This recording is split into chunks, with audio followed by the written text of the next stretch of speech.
রসিকবাবু গাইলেন, আমি বুঝলাম না যে কেমন আছি দয়া তোমার দুনিয়া।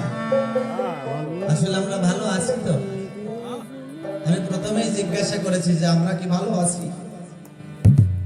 সবাই বলে দিলাম যে গোবিন্দ ভালো রেখেছে, ভালো আছে। রসিকবাবু উনিও বোঝেন নাই যে আমি কেমন আছি। তো কবিদের চিন্তাধারা তো রসিকবাবু গেয়ে উঠলেন, আহা আমি বুঝলাম না যে কেমন আছি দয়াল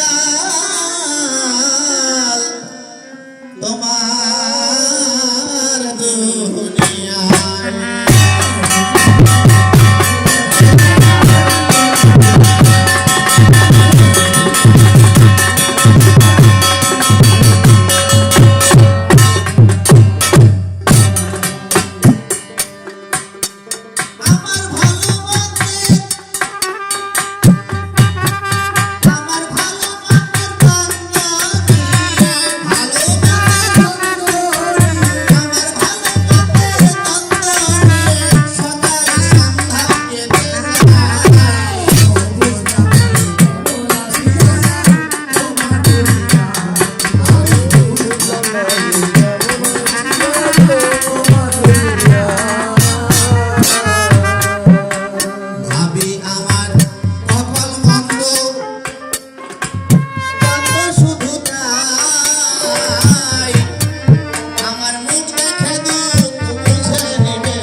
মানুষের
আমি হইয়াছি ব্যর্থ, নাই মোর ভক্তি বল, ক্রমই হলাম দুর্বল, হারালাম পরমের পরমার্থ।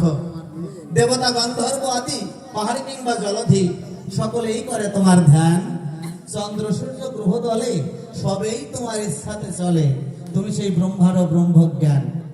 কার সাধ্য তোমায় বর্ণে, বর্ণিতেও হার মানে বর্ণে, স্বর্ণে পর্ণে তোমার প্রীতি ঝরে, গাছের পাতায় যত রেখা, রেখা নয় দয়াল তোমার নামটি লেখা, দেখার মতো আখি দিও মোড়ে। বিশ্ববিজয় ভাবুক কবি, চক্ষে আঁকা স্বর্ণ ছবি, বিশ্বকবি রবীন্দ্রনাথ জানে, সব লোকে যারে বলে যে না পড়ে কোনো স্কুল কলেজে, এনে দিল কোন অমল লোকের বাণী। হে দয়াল তোমারই করুণা বলে শুকনো বাগে ফুল ও ফলে সুশোভিত দিবস রজনী, এ কামনা মেনে সুখে আজ দাঁড়ালাম কাব্য সাগরের বুকে, ভাসাইলাম আমার ক্ষুদ্র এই জীর্ণ তরণী। পরে বন্দী মাতা পিতা যারা আমার জন্মদাতা, যাদের অশেষ কৃপা বলে আসি এই ধরা পড়ে, আজ কবি কীর্তন গান করে আমি ঘুরে মরি ফলে ফলে।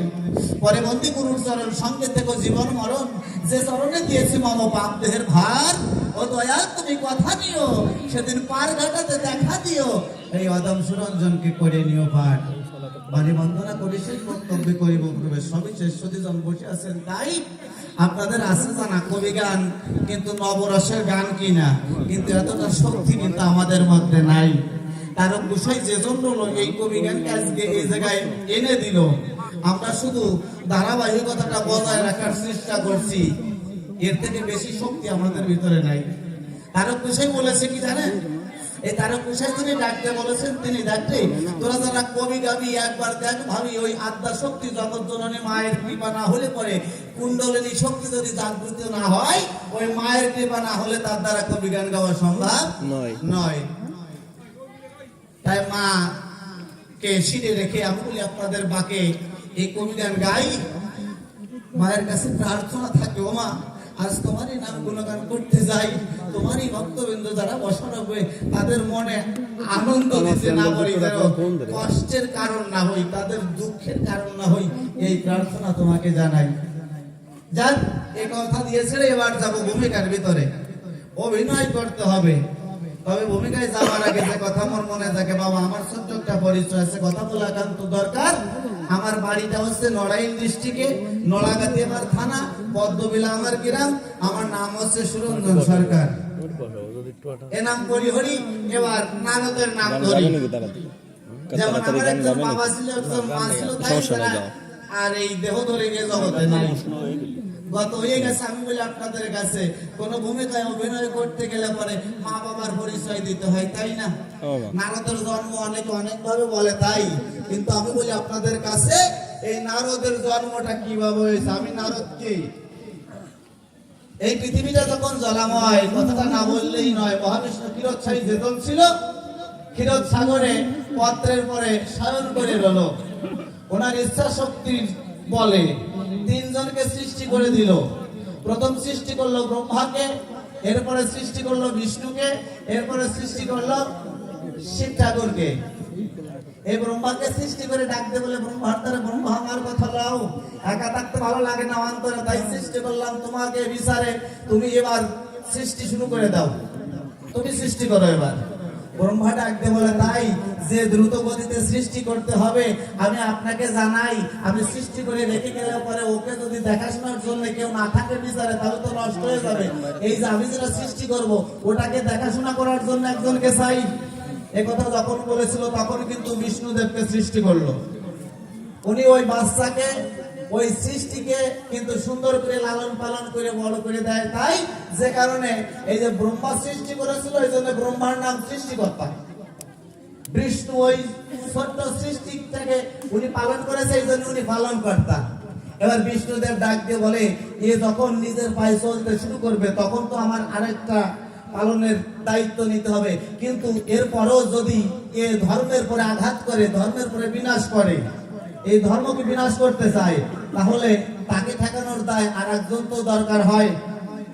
তখন আমার মহাবিষ্ণু যিনি শিব গোসাইকে সৃষ্টি করলেন, তিনি যেমন ওই জমিতে ফসল হয়, ধানের ভিতরে যদি আগাছা হয় ওটাকে কিন্তু পরিষ্কার করতে হয়। আমাদের ভিতরে যারা আছে, আমি আপনাদের কাছে আগাছা যদি কোনো জন রবে তাকে কিন্তু শিব গোসাই মানে সংহার করবে, উনি পরিষ্কার করবে, এই জন্য ওনাকে সংহার কর্তা বলেছে। এই যে ব্রহ্মাদেব যখন সৃষ্টি করে, সর্বপ্রথম সৃষ্টি করেছিল 10 জন মানস পুত্র। এই 10 জন কারা? এই 10 জন হচ্ছে মরিচি, অত্রি, অঙ্গিরা, পুলস্ত, পুলহ, ক্রতু, বশিষ্ঠ, ভৃগু, দক্ষ আর নারদ।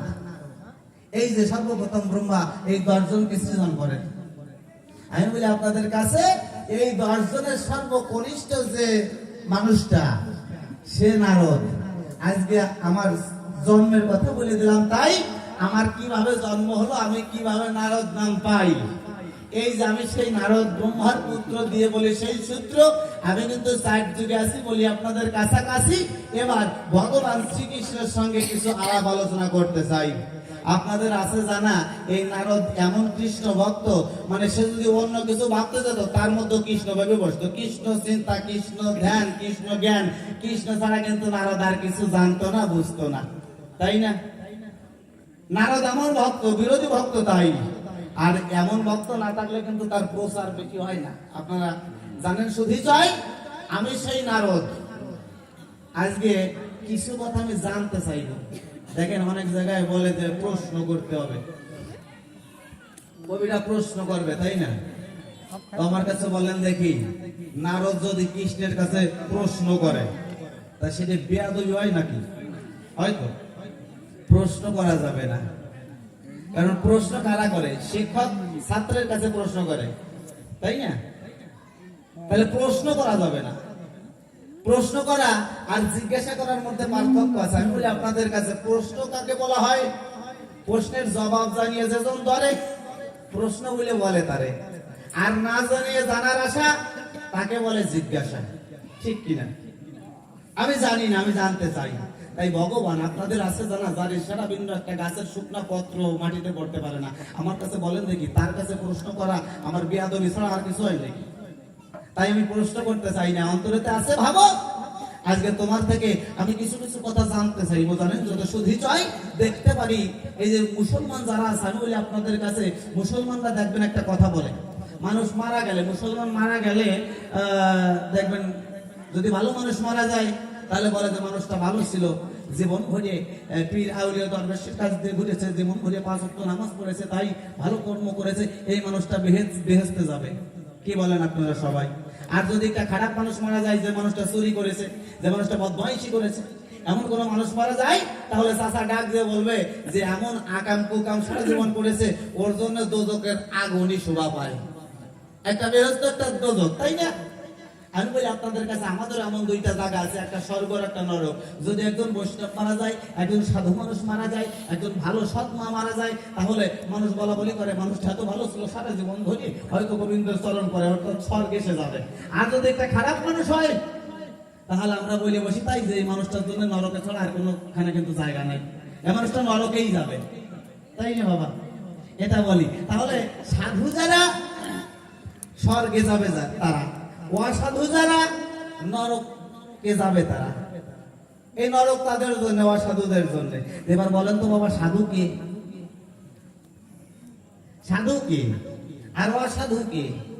মনে করেন অসাধুটা আমরা বুঝলাম, কিন্তু সাধু কে? যদি আমরা মহাভারতের ভিতরে যাই, তাহলে পঞ্চপাণ্ডবের ভিতরে একজন সাধু আছে। যদি আপনাদের স্মরণে আসে তাহলে আমাকে একটু বলবেন মানুষটার নাম। পঞ্চপাণ্ডবের ভিতর সাধু কে? যুধিষ্ঠির। ধর্মে কর্মে মতি স্থির। দেখেন এই পঞ্চপাণ্ডবের জ্যেষ্ঠ যুধিষ্ঠির, যে জীবনে একটা মিথ্যা কথা বলে নাই, কঠিন সমস্যার মুখোমুখি হয়েছে, কঠিন বিপদের সম্মুখীন হয়েছে, তথাপি সে কিন্তু একটা মিথ্যা কথা, ওই আপনি যেটা বলবেন না, ওটা আমি দেখে দেখে রাখছি, বুঝলেন? এখন বলবেন না, এখন বললে আমার সমস্যা হবে, ওটা আমি দেখে রাখছি। আমরা 2-1 পৃষ্ঠা না পড়ে তো আর আসি নাই, কি করে? একদম যে নাই বললে কিছু হয় না তা তো না।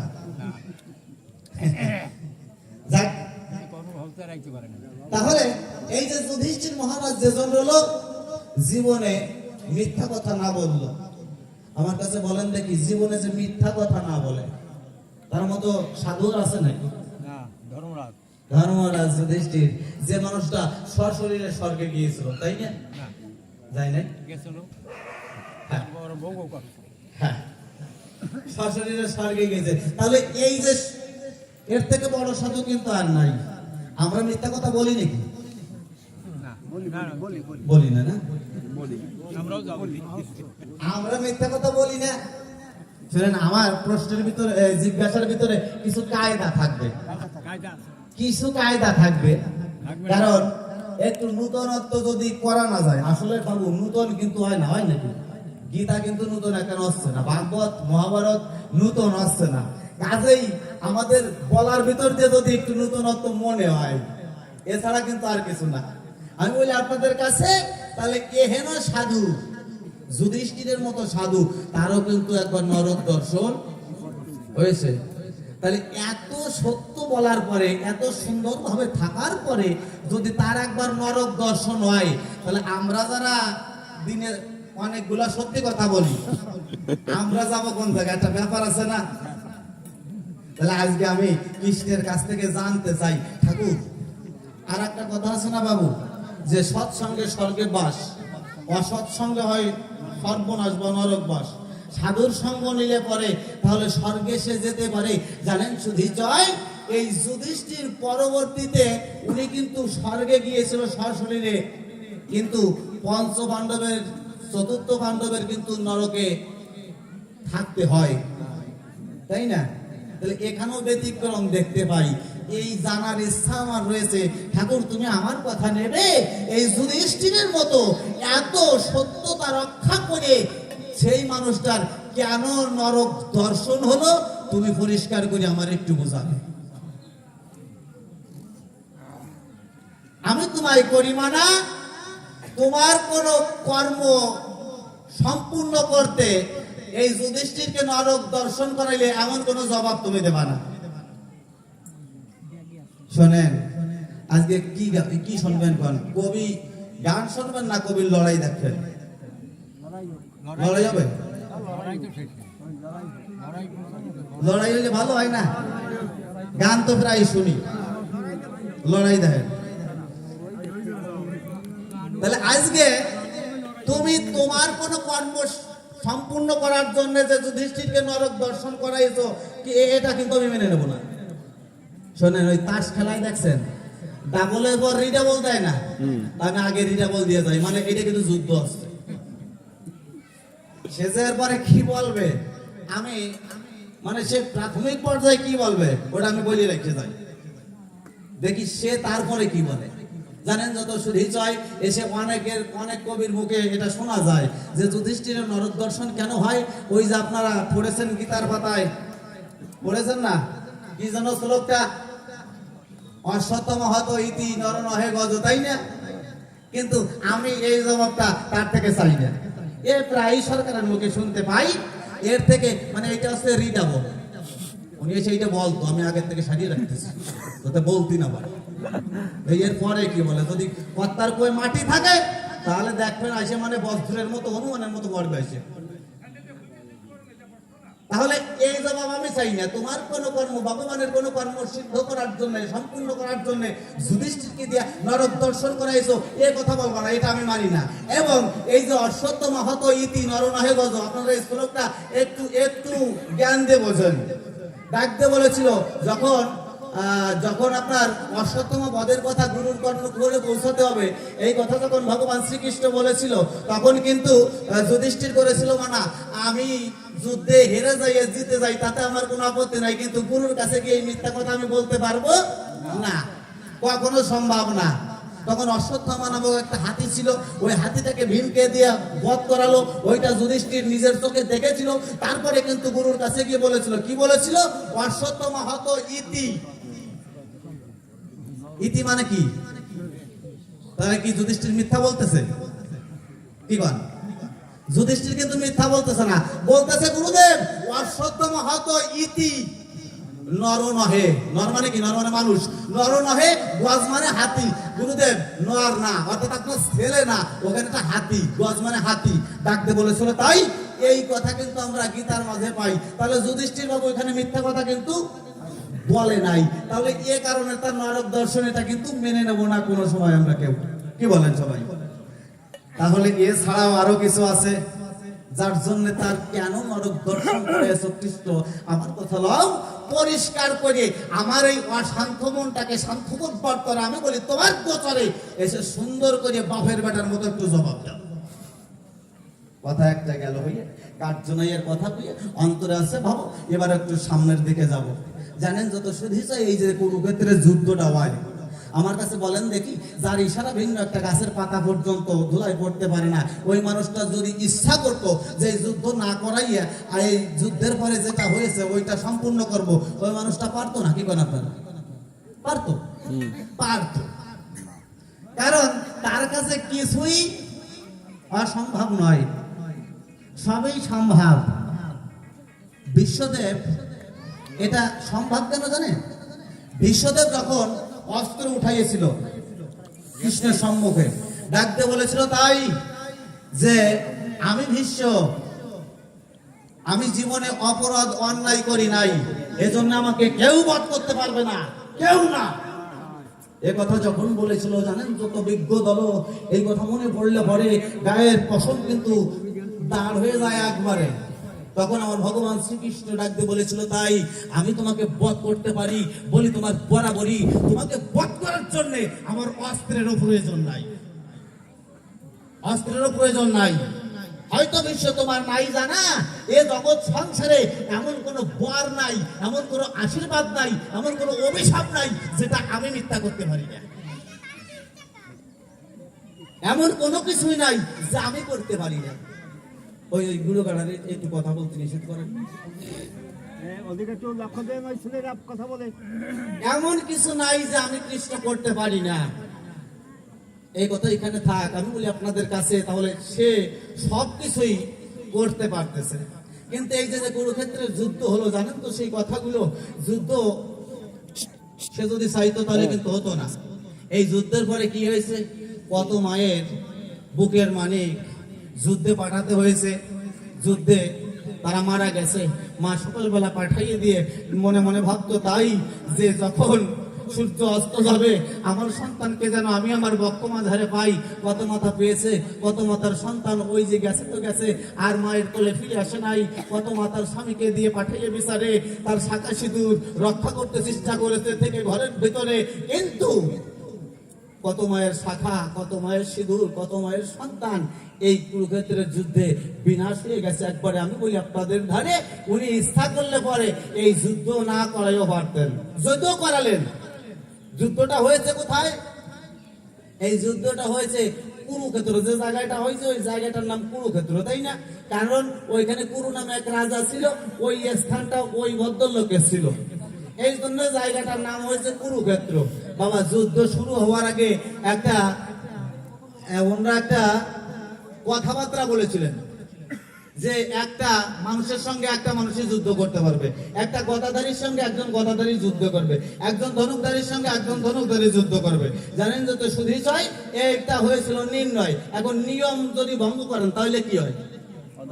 অধর্ম হয়। নিয়ম আপনি মানে নাই, অনিয়ম করেছেন, কথা দিয়েছেন এটা রাখেন নাই, তাহলে এটা কি হলো? অধর্ম। আচ্ছা এই মাঠের ভিতর বাবু অধর্ম হয়েছে না? একজনের সাথে একজনকে যুদ্ধ করতে বলা হয়েছিল, আপনারা জানেন শুধুই জয় অর্জুনের পুত্র অভিমন্যু চেতন রয় যখন ভূচক্রে প্রবেশ করেছিল সপ্তরথীতে ঘিরে তাকে হত্যা করেছিল, কিন্তু আপনারা জানেন নারী নারে, এটা কি অধর্ম হয়েছে না? অধর্ম হয়েছে। যেখানে রক্তের নদী বয়েছে, যেখানে রক্তের নদী বয়, হানাহানি যুদ্ধ হয়, ওই জায়গাটাকে হয় রণক্ষেত্র বলুক আর নয় যুদ্ধের ময়দান বলুক। কি বলেন? যদি আমার কথায় যুক্তি না থাকে, শাস্ত্রের বাইরে কিছু বলি, তো আপনারা বলবেন যে বাবু এটা মনে হয় একটু কেমন কেমন হচ্ছে। যেখানে রক্তের নদী বয়ে গেছে, কুরু রাজার জায়গায় যুদ্ধ হয়েছিল, ওই জায়গাটার নাম কুরুক্ষেত্র, ঠিক আছে, যুদ্ধের নাম কুরুক্ষেত্র হোক, ঠিক আছে। আর তা না হয়ে ওখানে অধর্ম হয়েছিল, অধর্মের ক্ষেত্র হোক। আর না হয় ওখানে রক্তের নদী বয়েছিল, লক্ষ লক্ষ কোটি কোটি মানুষ মারা গিয়েছিল, ওইটা রণক্ষেত্র হোক। কিন্তু আমি এইটা বুঝতে পারি না ওই জায়গার নাম এগুলো না হইয়া ধর্মক্ষেত্র হলো কেন? তাহলে নিশ্চয়ই বিশেষ কোনো কারণ আছে। আমি বলি ঠাকুর তোমার কাছে আমার কথা লও, যেখানে যুদ্ধ হয়েছে জায়গাটার নাম কুরুক্ষেত্র না হইয়ে, জায়গাটার নাম রণক্ষেত্র না হইয়ে, জায়গাটার নাম অধর্মের ক্ষেত্র না হইয়ে কেন ধর্মক্ষেত্র নাম হলো, তুমি পরিষ্কার করে আমারে বোঝাও। কি এমন গুণ ছিল, কি এমন কারণ ছিল? অন্তরে করি বিবেচনা, দুইটা কথা হয়ে গেছে। আমি বলি আপনাদের কাছে এবার আমার এক চাচাকে দেখতে পাচ্ছি। চাচা কি একজনই না আর কয়জন আছে? একজনই চাচা, আর একজনের তো বাইক মতো মনে হয়। যাক ওই বয়স অনুপাতে কি কর চাচারা আছে। আমি বলি আপনাদের কাছে এবার ইসলামী একটা কথা জিজ্ঞাসা করতে হয়, কি বলেন? না করলে কি ভালো হয়? তোমরা আসছে একটা কথা জিজ্ঞাসা করি। দেখেন আমাকে ভগবানকে অনেকে অনেক জায়গায় আলোচনা হয় যে ভগবান নাকি পক্ষপাতী করছে, তাই না? করছে না, বলছে না? অনেকে বলে না যে উনি পঞ্চপাণ্ডবের দলে গেছে, এদিকে কৌরবদের সঙ্গে পক্ষপাতী করছে। আল্লাহরও এমন একটা জায়গা আমি দেখতে পাই। তবে যেজন সৃষ্টি করেছে, আমরা কৃষ্ণ বলি, মুসলমান যারা আল্লাহ বলে, তারা মানুষ কিন্তু একজনই ভাই। তাহলে কৃষ্ণের কাছে জিজ্ঞাসা করায় আমার কোনো সমস্যা নাই। কি বলেন চাচা? জিজ্ঞেস করে দেয় দেখি কৃষ্ণ আসলে কি কৃষ্ণই যদি সেই আল্লাহ হয় তাহলে জবাব ঠিক মতো দেবে, আর যদি যদি দুজনে এক না হয় তাহলে কিন্তু জবাব দিতে পারবে না। ইকো বেশি হয়ে গেছে। ও যারা শুনতেছে তারা বুঝুক, আমার বলা বলি যাই। জানেন যত শুধু চাই। এবার একটু ইসলাম শাস্ত্রের কথা না বললেই নয়। আমাদের ভিতরে আদি পিতাকে আমাদের মনু আর শতরূপা, ইসলাম মতে দুইজন আছে, লাগে সেই কথা কোয়া। একজন আদম আর একজন হাওয়া। বেহেশতের বাগানে যখন ছিল জানেন তো সেই কথাগুলো, তখন কিন্তু সেখানে তারা এমন পোশাকারি পরতো না। উলঙ্গিনী সর্বপ্রথম উলঙ্গ রয়, কিন্তু ওখানে একটা বৃক্ষের জন্ম হয়, যে বৃক্ষেরটার নাম হচ্ছে গন্ধম। নিষিদ্ধ বৃক্ষ গন্ধম ফল। আমি বলি আপনাদের কাছে আল্লাহ করেছিল মানা, এই বৃক্ষের ফল আদম হাওয়া তোমরা খেও না। কিন্তু কেউ কেউ চক্রান্ত করে, আমি বলি আপনাদের গোচরে ওই ফল আদমকে খাওয়াইতে চায়। আদম করে বর্ণনা, আল্লাহ যখন করেছে মানা, ও ফলের ভিতর যা থাকুক না কেন ও আমি খাবো না।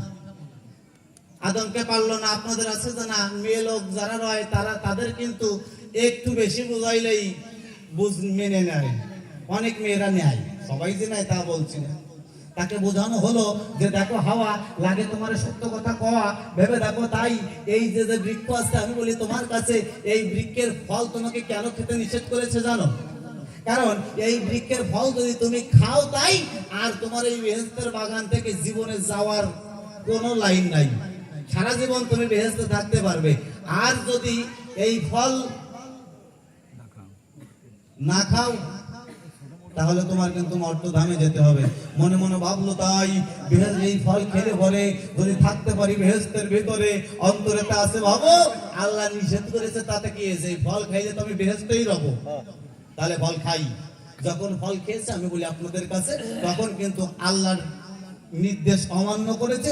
তার দেহে কিন্তু সেই কাম এসে গেছে, সেই লজ্জা এসে গেছে। এবার কিন্তু তার এই লজ্জার জায়গাটা থাকতে হচ্ছে। আল্লাহ করলো বর্ণনা, এত বড় লোভী, এত বড় অমানুষ তোমরা, আমি তোমাদের নিষেধ করলাম এই ফল খেতে, এরপর ওই ফল খেলে, এটা কিন্তু ঠিক করলে না, এটা ঠিক করলে না। এরপরে ডাক দিয়ে বললো, ওই ফল খাওয়ার পরে আরো কথা আছে, তার ভিতরে আমি বলতে চাচ্ছি না। এই ফল খাওয়ার পরে কিন্তু এই জগতে সৃষ্টি, এই যে আপনার জোয়ার ভাটা, এই জোয়ার ভাটা ওইখান থেকেই কিন্তু আস্তে আস্তে সৃজন হয়। ওইখান থেকে আল্লাহর কথায় এই জোয়ার ভাটা, এই সৃষ্টির এই সব কিছু হয়। আমি বলি আপনাদের কাছে, এখানে কিন্তু আল্লাহর কথা অমান্য করেছে, তাই আল্লাহ কিন্তু রেগে গিয়েছিল, তোদের ক্ষমা করবো না, কিন্তু ক্ষমা করে দিল। আমি বলি আপনাদের কাছে, ইবলিস নাম করে একটা মানুষ আছে না, মকরুম ফেরেশতা বলে যারে, এই মানে সেজদা, পৃথিবীর কোন জায়গায় সেজদা দিতে তার বাকি নেই। মকরুম ফেরেশতা এমন, এই মানুষটা একটা অপরাধ করেছে, আল্লাহ এটা ক্ষমা করে নাই। আমি জানতে চাই ওই মকরুম ফেরেশতাও তোমার, আদম হাওয়াও তোমার। তাহলে মালিক তুমি আমার কথা লাও, তুমি আদম হাওয়াকে ক্ষমা করে দিলে, মকরুম ফেরেশতাকে কেন ক্ষমা করলে না? সে তো তোমার কঠিন ভক্ত ছিল, কেন তাকে ক্ষমা করলে না? এখানে তোমার একটু পক্ষপাতী দেখতে পাই। এই সমস্যার সমাধানটা করলে আমি বড় আনন্দিত হব। এই সবাই শুনে আনন্দ পাবে। পরিষ্কার করে শাস্ত্র ধরিয়ে ধরিয়ে বলা যায়, যুক্তি দেবে না কিন্তু প্রথমে যুক্তি না, কবিদের জবাব হয় তিন রকমের। একটা হয় যুক্তির জবাব, একটা হয় শাস্ত্রের জবাব, আর একটা হয় তত্ত্বের জবাব। তাই না? তিনটা হয়। কিন্তু এখানে আমি প্রশ্ন করতেছি, আমি কিন্তু বই পড়িয়ে করতেছি, এগুলো কিন্তু বই পড়িয়ে পাইছি। তাই আমি তোমার কাছে জানতে চাই, ওই বইতে সমাধান আছে। আমি বলি তোমার কাছে, তোমার যদি পড়া থাকে তাহলে তোমার তো পড়া লাগবে না, তুমি তো ভগবান শ্রীকৃষ্ণ, তোমার তো সব জানা, ঠিক মতো জবাব দিলেই হবে। যা, তিনটা কথা বলা হয়ে গেছে, আর বেশি বলার দরকার নাই। দেখি এরপরে আমার ভগবান এসে কি বলে, আসলে তার কথাটাই শুনতে চাই। দেখবেন এই তিনটা কথা জিজ্ঞাসা করেছি, এতেই জ্বলবে না, বুঝলেন? সাংঘাতিক জ্বলা জ্বলবে না। ও মা, বাবা গেছে বাজার করতে, মা ডাকতে বলেছে, তাই মানে বাবার স্ত্রী মা ডাকতে বলেছে, স্বামী তুমি তো অতীব দামি, ভুলে যাও অনেক কিছু তুমি। তবে দেখো এই যে 4-5 দিন বৃষ্টি হয়ে আছে, তাই কারেন্ট মোটে নাই, প্রদীপ জ্বালাতে হবে, ঘরে কেরোসিন তেলও নাই। কথা নিয়েও বাজার থেকে আসার সময় কেরোসিন তেল নিয়ে এসো। কেরোসিন তেলের একটা পাত্র দিয়ে দিছে, কিন্তু ওই দেশে ভালো মরিচ পাওয়া যায় না। মা ভদ্রলোক গিয়ে বাজারের ভিতরে লক্ষ্য করে দেখতে পায়, অনেকদিন পরে ওই বরিশালে মানে যশোরে মরিচ, যশোরে যে বরজ আছে, ওই বরজের ভিতরে 12 মরিচ হয়। এই যে মরিচ আছে, ওই মরিচ একটা মরিচে মানে এত জাল, আপনি চুলোর পাশে রেখে দেবেন, আপনার ওই ইসে দেওয়া লাগবে না, কড়াইতে দেওয়া লাগবে না, এত জাল। ওই ভদ্রলোক আমার ওই বাবা এতদিন পরে ওই মরিচ যখন দেখে বাজারের ভিতরে, মনে ভাবে তাই যদি উপায় দিয়ে অন্য বাজার করতে গিয়ে ফিরে এসে যদি মরিচ না ভাই, এর আধা কেজি নিতে চাই, মানুষ 2 জন, আধা কেজি নিছে, মানে এত ভালো জিনিস তো পাওয়া যাবে না। আধা কেজি নেবার পরে কতগুলা কাঁচা তরকারি নিয়ে গেছে বিচারে, কিন্তু ওই কেরোসিন তেল নিতে মনে নাই। এদিকে সন্ধ্যা হয়ে গেছে, বাড়ি যেতে যেতে মামনির কাছে বাজারের ব্যাগটা যখন দিয়েছে, মামনি আগে কিন্তু ওই প্রদীপ ধরাবে, ওই কেরোসিন তেলের পাত্র খোঁজ করে, কিন্তু দেখে ওইটা খালি। আর কি আছে, দেখে কতগুলা কাঁচা তরকারি আর কতগুলা মরিচ। ডাক দিয়ে বলতে স্বামীর কাছে, স্বামী কি তোমার কাছে বলবো আমি, তুমি তো আসলে অতীব দামি